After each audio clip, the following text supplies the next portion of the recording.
जी छड्डा फड़िया check करो 2 दिन तक पाले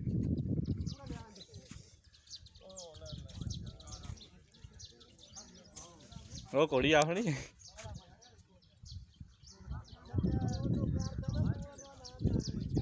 ओ आ गया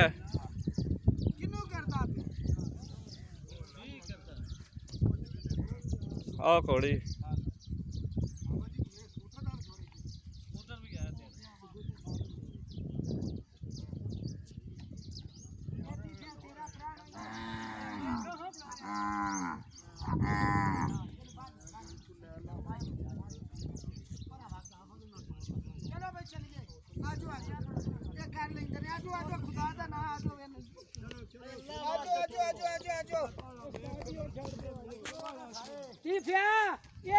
पुराना ही खुदा दा ना ही वेट करिए इत्थे ही बंदा रहे